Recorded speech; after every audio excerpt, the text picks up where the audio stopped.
Era 23 de diciembre cuando mi nuera volcó el cubo de desperdicio sobre el piso de mi cocina y me gritó: «Recoge esta porquería inmediatamente, criada marchita». No dije palabra alguna, simplemente tomé mi chaqueta y salí. Al día siguiente hice cambiar todas las chapas de la casa, y cuando ella regresó de su empleo golpeando desesperadamente la puerta, le anuncié: «Que tengas suerte buscando dónde quedarte. Me da mucho gusto que estés aquí. Continúa escuchando mi relato hasta el final y dime en los comentarios desde qué ciudad me sigues, así sabré qué tan lejos ha llegado mi historia». Soy Esperanza y tengo 68 años. Durante 43 años fui la compañera de vida de Alejandro, un hombre dedicado que nos heredó esta casa como nuestro refugio para toda la existencia. Jamás imaginé que a mi edad tendría que proteger mi propio hogar de la mujer que supuestamente debería honrarme como la madre de su marido. Ese día previo a la Navidad, el aroma de los tamales que venía preparando desde las 5 de la madrugada invadía toda la cocina.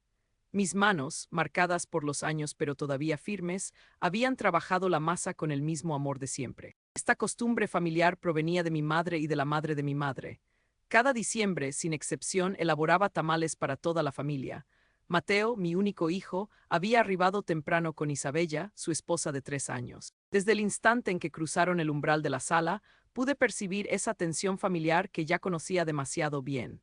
Isabella se desplazaba por mi hogar como si fuera la propietaria, moviendo cojines, reubicando las decoraciones navideñas que yo había dispuesto con tanto esmero. «Madre, ¿requieres ayuda con algo?», me consultó Mateo, pero antes de que pudiera contestar, Isabella lo tomó del brazo. «Querido, tu madre ya está habituada a realizar todo sola. Mejor relájate y descansa», le respondió con esa sonrisa fingida que siempre empleaba cuando deseaba parecer considerada frente a él. Yo simplemente asentí y continué laborando. A los 68 años había aprendido a seleccionar mis batallas, pero cada comentario de Isabella se acumulaba en mi pecho como pequeñas rocas que hacían más pesado mi corazón. Durante la tarde, mientras Mateo salió a adquirir algunas cosas de última hora, Isabella se quedó conmigo en la cocina. Se instaló en la mesa pintándose las uñas de rojo intenso, ignorando completamente que yo estaba limpiando a su alrededor. «Esperanza», me dijo sin alzar la vista de sus uñas, «¿no consideras que ya es momento de que pienses en mudarte a un lugar más adecuado para tu edad?». Me detuve un instante con el paño húmedo en las manos. «Adecuado, esta es mi casa, Isabella, la casa que construimos Alejandro y yo». Ella soltó una risita. «Ay, pero es que mantenerte aquí sola es una responsabilidad muy grande para Mateo. Él se inquieta mucho por ti, y además esta casa es demasiado amplia para una persona sola». Sus palabras me lastimaron más de lo que quise reconocer. Era cierto que desde que Alejandro falleció hace 5 años, la casa se percibía más grande, más silenciosa, pero era mi hogar. Cada rincón tenía recuerdos, cada objeto tenía una historia. Los muebles que habíamos adquirido juntos, las fotografías de nuestros viajes, el jardín que Alejandro había sembrado con sus propias manos. Cuando Mateo regresó, Isabella inmediatamente cambió su actitud. Se volvió dulce y atenta, preguntándome si necesitaba que lavara los platos o si deseaba que preparara la mesa. Mi hijo no podía percibir lo que yo veía, no podía escuchar el tono que utilizaba cuando él no estaba presente. La cena transcurrió en relativa tranquilidad. Conversamos de los planes para el día siguiente, de los obsequios, de los primos que vendrían a visitarnos, pero yo podía sentir la mirada de Isabella estudiándome, evaluándome como si fuera un problema que necesitaba ser resuelto. Después de cenar, mientras Mateo fue al baño, comencé a recoger los platos. Se me deslizó uno de las manos, un plato que Alejandro me había obsequiado en nuestro 10º aniversario. El ruido al quebrarse contra el suelo me estremeció, no solo por el plato, sino por lo que representaba. Isabella se levantó inmediatamente, pero no para consolarme o auxiliarme. Tomó el cubo de basura y lo volcó completamente en el suelo de la cocina, esparciendo desperdicios, cáscaras de vegetales, servilletas sucias y restos de comida por todas partes. «Recoge esta porquería inmediatamente, criada marchita», me gritó, su voz llena de desprecio.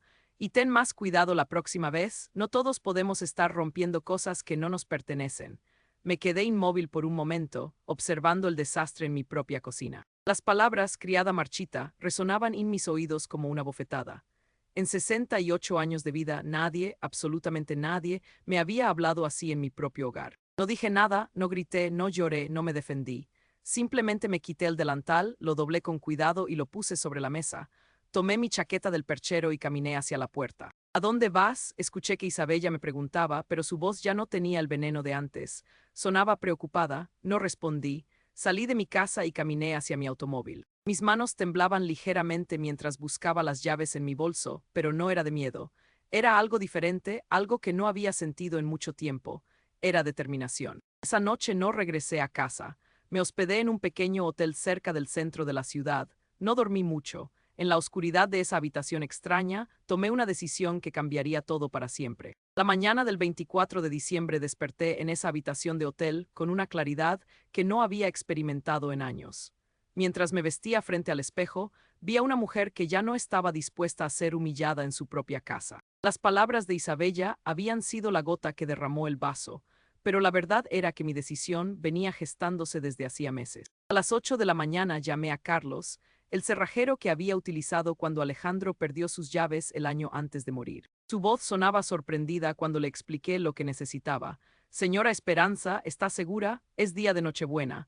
Precisamente por eso necesito que sea hoy. Carlos puede venir. 2 horas después, Carlos estaba en mi puerta cambiando todas las cerraduras de la casa. La principal, la de la cocina que daba al patio, la del garaje. Mientras él trabajaba, yo empaqué todas las pertenencias de Isabella en cajas de cartón que había comprado en el camino. Su ropa cara, sus cosméticos importados, sus zapatos de diseñador, todo lo que había ido acumulando en mi casa durante estos 3 años. Cada prenda que doblaba me recordaba algún comentario hiriente, alguna mirada despectiva, algún momento en que me había hecho sentir como una extraña en mi propio hogar. Mientras revisaba sus cosas, encontré algo que me heló la sangre. En el fondo de uno de sus cajones había una carta del asilo Santa Teresa, una residencia para adultos mayores en las afueras de la ciudad. Era una cotización detallada de sus servicios con una nota manuscrita que decía, para Esperanza Morales, aproximadamente en marzo del próximo año. Mi corazón se aceleró. Isabella había estado investigando asilos para mí sin mi conocimiento, sin mi consentimiento. La fecha de la cotización era de apenas 2 semanas atrás. Se me cortó la respiración cuando vi el precio, 1.200 mensuales, dinero que obviamente esperaba que saliera de la venta de mi casa, pero eso no era todo. Había más documentos, una evaluación inmobiliaria de mi propiedad, fechada el mismo día que la cotización del asilo. El valor estimado era de 350.000. Todo empezaba a tener sentido. Isabella no solo quería deshacerse de mí, tenía un plan financiero completo. Guardé todos esos documentos en mi bolso. Eran la evidencia de algo que había estado sintiendo, pero no podía comprobar. Isabella no me odiaba solo porque sí. Me veía como un obstáculo entre ella y lo que consideraba suyo por derecho. Carlos terminó su trabajo al mediodía. Aquí tiene las llaves nuevas, señora Esperanza. Son 3 copias de cada una. Le pagué 500 en efectivo, agregando una propina generosa por trabajar en día feriado. Después puse todas las cajas de Isabella en el porche delantero, cubiertas con una lona para protegerlas del rocío navideño. Mateo me había llamado 7 veces durante la mañana. No contesté ninguna. Sabía que cuando llegaran y no pudieran entrar, vendrían las explicaciones, las lágrimas de cocodrilo de Isabella y las súplicas de Mateo para que fuera razonable. Pero esta vez estaba preparada. A las 3 de la tarde escuché el auto de Mateo en la entrada. Desde la ventana de la sala los vi bajarse. Isabella venía riéndose de algo, completamente ajena a lo que la esperaba. Llevaba un vestido rojo nuevo y zapatos altos, como si fuera a una fiesta en lugar de a la casa donde había humillado a una mujer de 68 años la noche anterior. Primero intentaron abrir con su llave. Escuché a Mateo murmurar algo confundido. Luego intentaron la puerta de la cocina.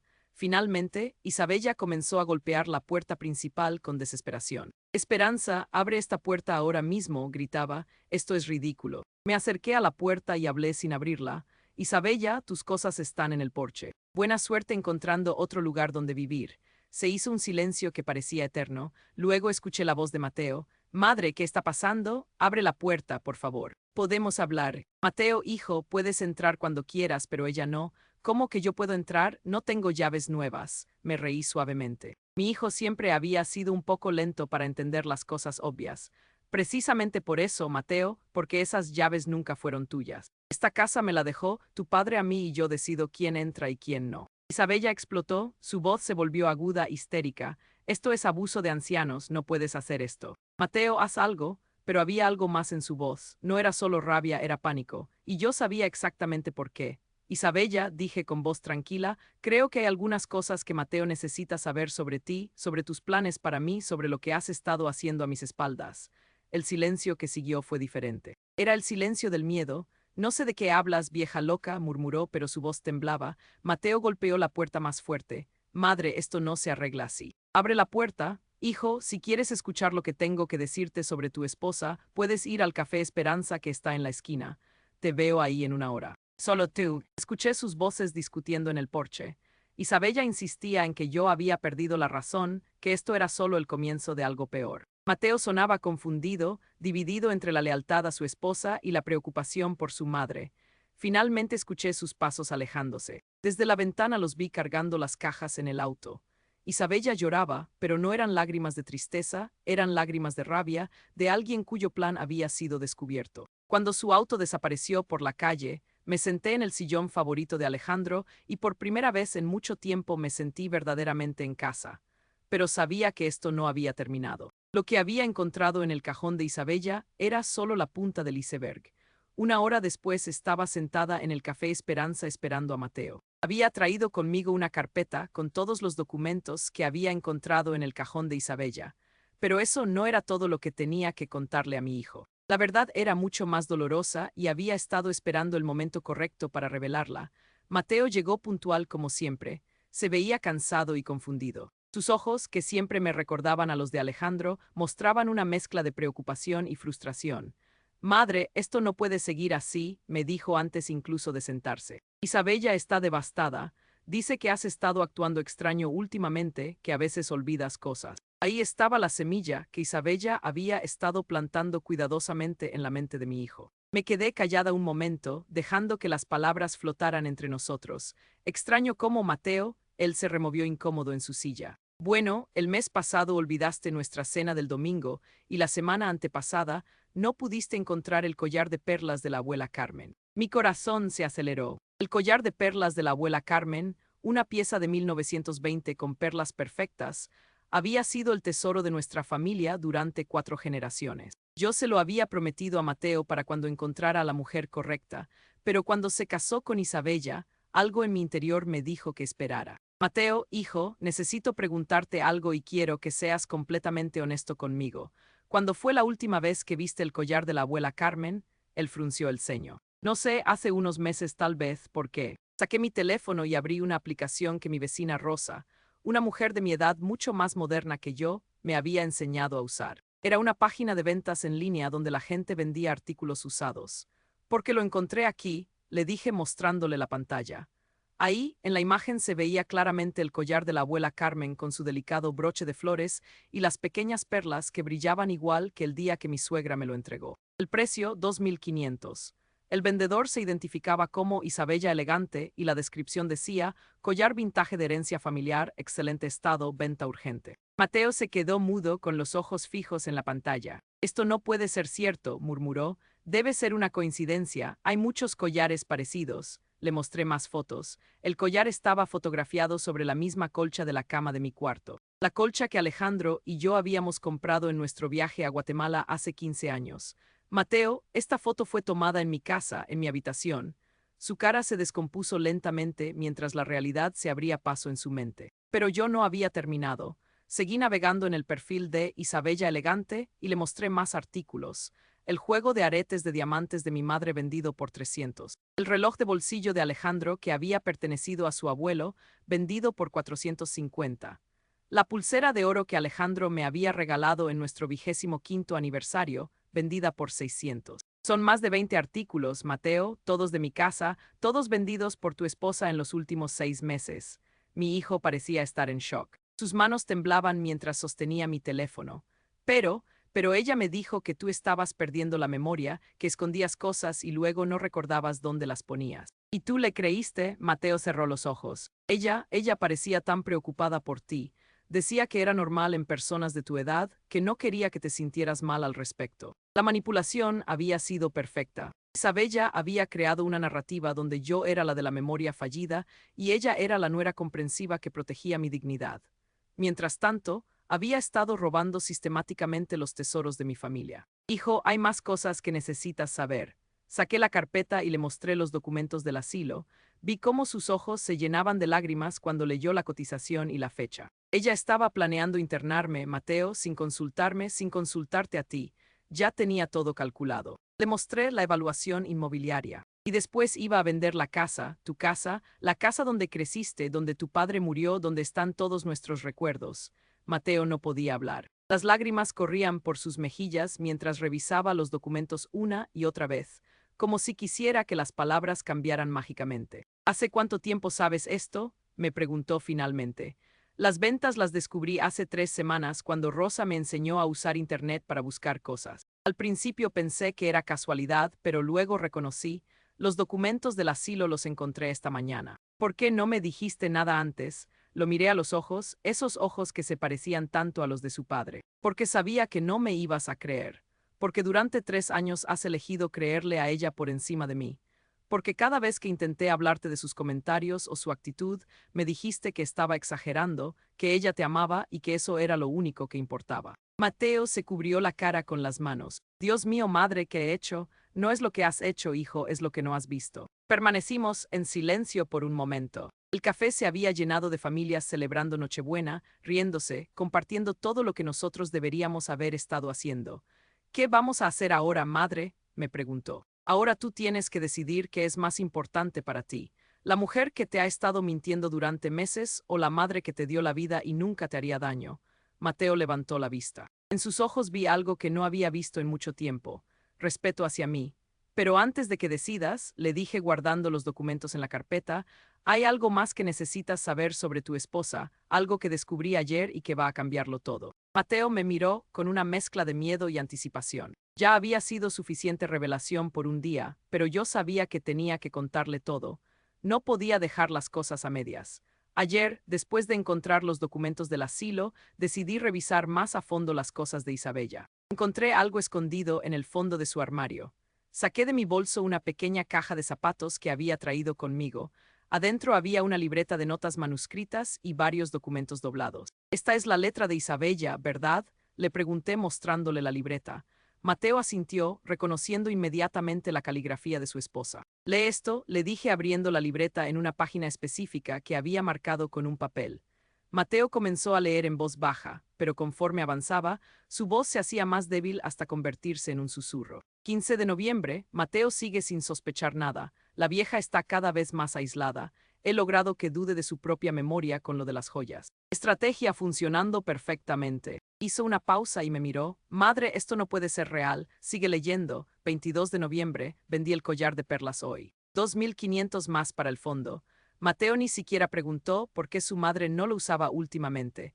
Es increíble lo fácil que es manipular a un hombre cuando cree que amas a su familia. La voz de Mateo se quebró. Sus manos temblaban mientras sostenía la libreta. 5 de diciembre, la evaluación de la casa salió mejor de lo que esperaba, 350.000. Después de pagar el asilo por 3 años, todavía quedarían más de 200.000, suficiente para el divorcio y empezar de nuevo. Mateo nunca verá venir lo que se aproxima. Mateo cerró la libreta de golpe. No puedo leer más, pero tienes que hacerlo porque hay una entrada del 20 de diciembre hace solo 4 días. Con manos temblorosas, Mateo buscó la fecha. Su rostro se puso completamente pálido cuando leyó las palabras. 20 de diciembre, todo está saliendo perfecto. He conseguido que Mateo piense que su madre está perdiendo la cordura. Mañana voy a provocar una escena que lo convenza definitivamente de que ella es un peligro para sí misma. Una vez que esté internada, tendré poder legal sobre sus decisiones médicas. El resto será fácil. Mateo dejó caer la libreta sobre la mesa. Ella planeó todo lo que pasó anoche. Cada palabra, cada gesto, incluso lo de llamarte criada marchita. Todo estaba calculado para que yo pensara que tú habías perdido la razón. Mi hijo se cubrió la cara con las manos. Podía ver cómo toda su realidad se desmoronaba. El hombre que había creído estar casado con una mujer amorosa acababa de descubrir que había estado viviendo con una extraña. ¿Hay más?, me preguntó sin levantar la vista. Sí, los documentos. Le mostré los papeles que había encontrado junto con la libreta. Era correspondencia con un abogado especializado en derecho de ancianos, cotizaciones de diferentes asilos y, lo más perturbador de todo, un borrador de una carta dirigida a los servicios de protección para adultos mayores, reportándome como una persona en riesgo que necesitaba intervención inmediata. Ella iba a denunciarme como una anciana abandonada y en peligro. después de robarme, después de planear internarme, iba a hacer que las autoridades creyeran que tú me estabas descuidando. Mateo levantó la vista. Sus ojos estaban rojos, pero ya no solo de tristeza. Había algo más ahí, era ira. ¿Dónde está ahora? No lo sé. Después de que los vi marcharse de la casa, no he sabido nada. En ese momento, el teléfono de Mateo comenzó a sonar. Era Isabella. Mi hijo miró la pantalla por un momento, luego me miró a mí. Contesta, le dije, pero ponlo en altavoz. Mateo deslizó el dedo para responder. Mateo, gracias a Dios, ¿dónde estás? Tu madre me echó de la casa. Creo que está teniendo un episodio.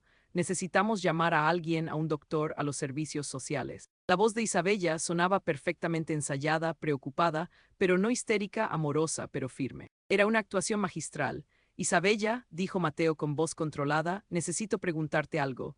Claro, amor, lo que sea, pero primero tenemos que hacer algo sobre tu madre. No puedes seguir viviendo sola si va a tener estos arranques. ¿Dónde está el collar de compromiso de mi abuela? Se hizo un silencio largo del otro lado de la línea. ¿Qué collar, cariño? Tu madre esconde las cosas y luego no recuerda dónde las puso. Ya te había dicho. Isabella, sé que lo vendiste, lo vi en internet. Otro silencio, pero este era diferente. Era el silencio de alguien que había sido descubierto.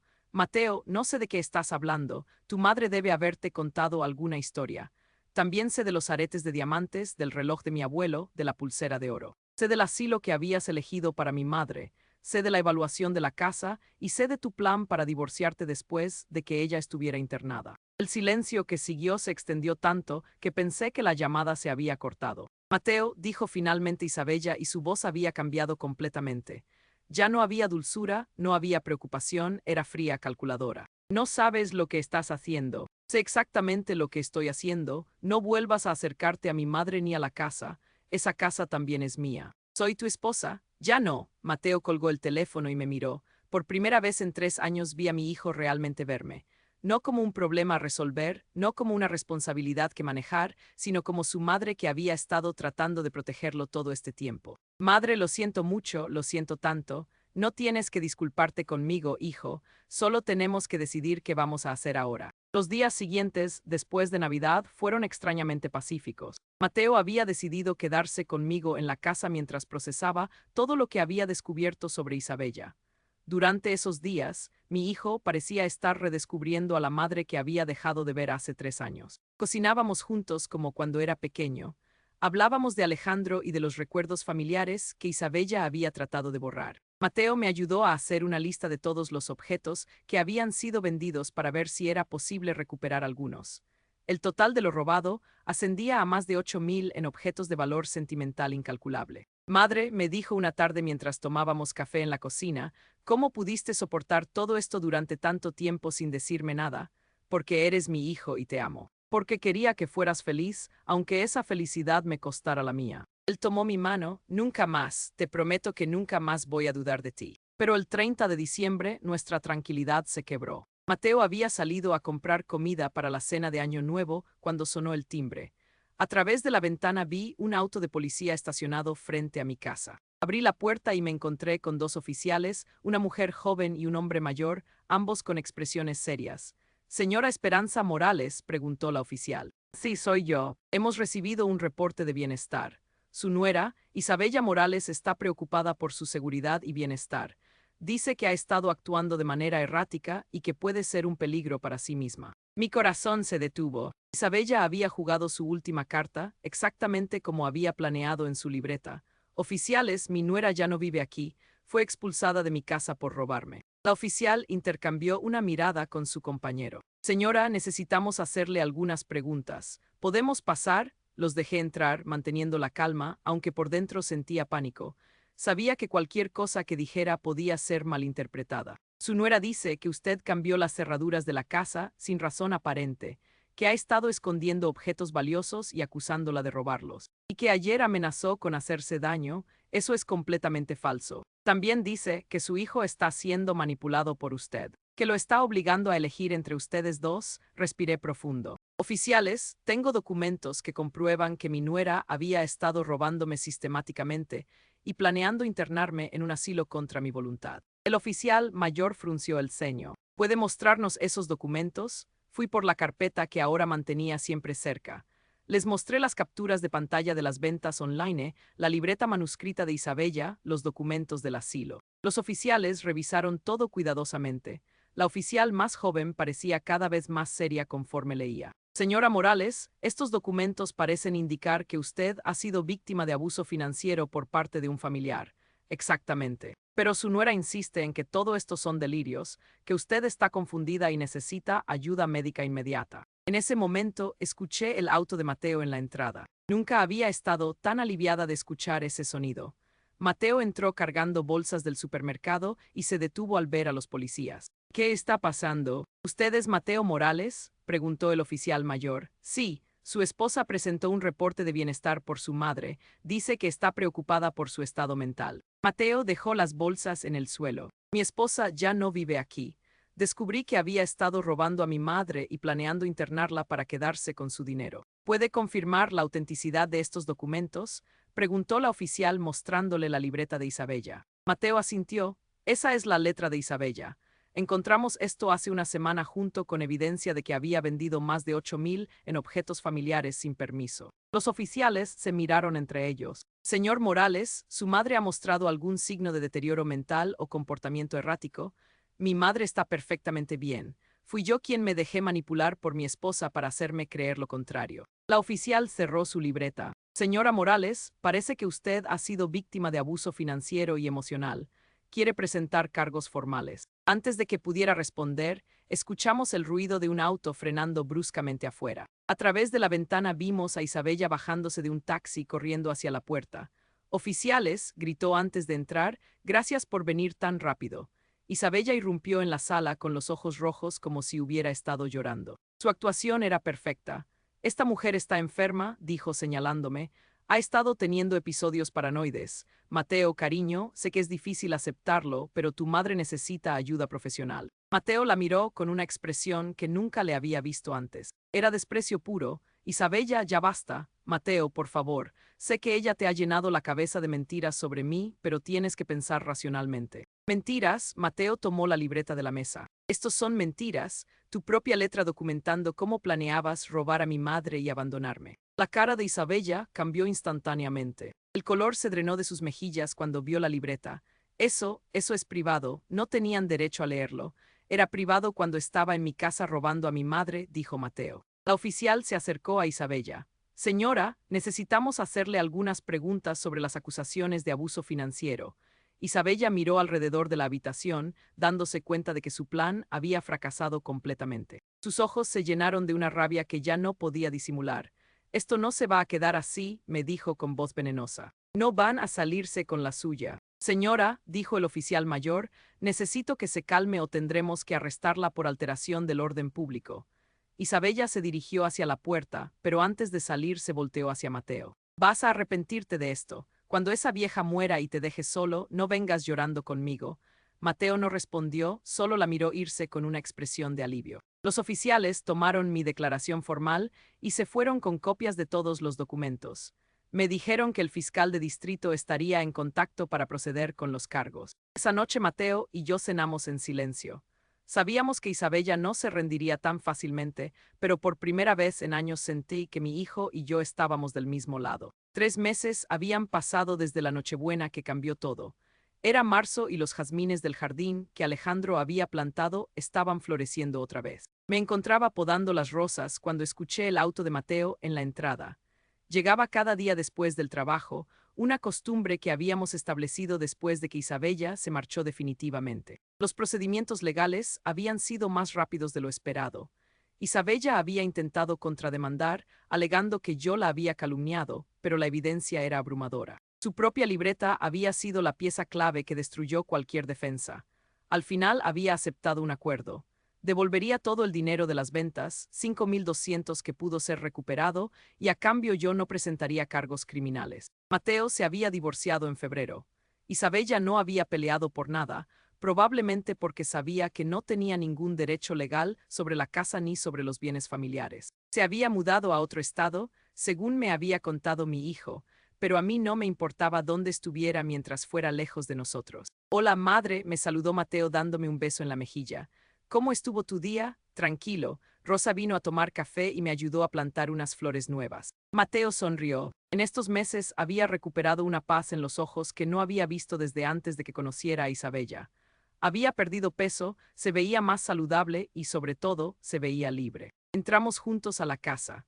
La cocina olía a los frijoles que había estado cocinando toda la tarde, una receta de la abuela de Alejandro que no había preparado en años. Durante el matrimonio de Mateo con Isabella, ella siempre se quejaba de que la comida tradicional mexicana era demasiado pesada para su dieta. Madre, tengo algo que contarte, me dijo Mateo mientras nos sentábamos a la mesa. Su tono me alertó. ¿Qué pasa? Isabella me llamó ayer. Sentí un nudo en el estómago. ¿Qué quería? Quiere volver. Dice que se da cuenta de que cometió errores, que ha estado yendo a terapia, que ha cambiado. Me quedé callada esperando a que continuara. Me dijo que estaba embarazada. Mi corazón se detuvo. Un bebé cambiaba todo. Un bebé significaba que Isabella estaría en nuestras vidas para siempre, sin importar lo que hubiera hecho. ¿Le creíste? Mateo negó con la cabeza. Le pedí que me enviara los resultados médicos. No pudo. Después le dije que si realmente estaba embarazada, podríamos arreglar una custodia compartida después del divorcio, pero que eso no significaba que íbamos a volver a estar juntos. ¿Qué dijo? Se puso furiosa. Me gritó que era un malagradecido, que tú me habías lavado el cerebro, que algún día me iba a arrepentir de haber elegido a una vieja sobre mi esposa. Suspiré, era típico de Isabella. Cuando la manipulación emocional no funcionaba, recurría a los insultos y las amenazas. ¿Estás bien?, le pregunté. Mateo asintió. Sí, madre, por primera vez en mucho tiempo. Estoy seguro de haber tomado la decisión correcta. Cenamos tranquilos hablando de cosas cotidianas. Mateo me contó sobre su trabajo, sobre un ascenso que estaba considerando, sobre los planes que tenía para remodelar el baño principal de la casa. Eran conversaciones simples, normales, pero después de años de tensión constante, esa normalidad se sentía como un lujo. Después de cenar, Mateo se fue a su apartamento. Había decidido mudarse a un lugar propio después del divorcio, pero mantenía su cuarto en mi casa para cuando quisiera quedarse. Era un arreglo que funcionaba para ambos. Me quedé sola en la sala, viendo las fotografías familiares que había vuelto a poner en su lugar. Isabella había insistido en que las guardáramos para darle a la casa un look más moderno, pero ahora entendía que simplemente quería borrar la historia de nuestra familia. Tomé la fotografía de mi boda con Alejandro. Habíamos sido tan jóvenes, tan llenos de sueños. Él había muerto sin saber lo que Isabella le estaba haciendo a su familia, pero de alguna manera sentía que había estado conmigo durante estos meses difíciles, dándome la fuerza para defender lo que habíamos construido juntos. El teléfono sonó interrumpiendo mis pensamientos. Era un número que no reconocía. Diga, Esperanza, soy yo. La voz de Isabella me heló la sangre. No había hablado con ella desde el día que llegó con la policía. No tengo nada que hablar contigo. Espera, no cuelgues, solo quiero que sepas que esto no se va a quedar así. Isabella, el caso está cerrado. Tienes que seguir adelante con tu vida. Mi vida se destruyó por tu culpa. Mateo era todo lo que tenía. Mateo nunca fue tuyo para empezar. Tú misma lo escribiste en tu libreta. Solo era parte de tu plan. Se hizo un silencio largo. Eres una vieja amargada que no pudo soportar que su hijo fuera feliz. Si eso te ayuda a dormir por las noches, puedes creerlo. Algún día Mateo va a darse cuenta de que cometió un error y cuando eso pase no me va a encontrar esperándolo. Esperemos que tengas razón por su bien. Colgué el teléfono y lo apagué. No me importaba si volvía a llamar. Había dicho lo que tenía que decir y yo había escuchado lo que necesitaba escuchar.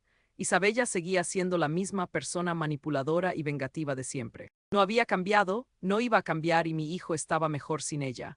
Esa noche dormí profundamente por primera vez en años. No me desperté preguntándome qué estaría planeando Isabella. No me levanté en la madrugada preocupándome por Mateo. Solo dormí tranquila y en paz. La mañana siguiente desperté con el canto de los pájaros que venían a comer a los comederos que Alejandro había colgado en el patio. Preparé mi café y me senté en la mesa de la cocina, la misma mesa donde había cenado con mi familia durante décadas.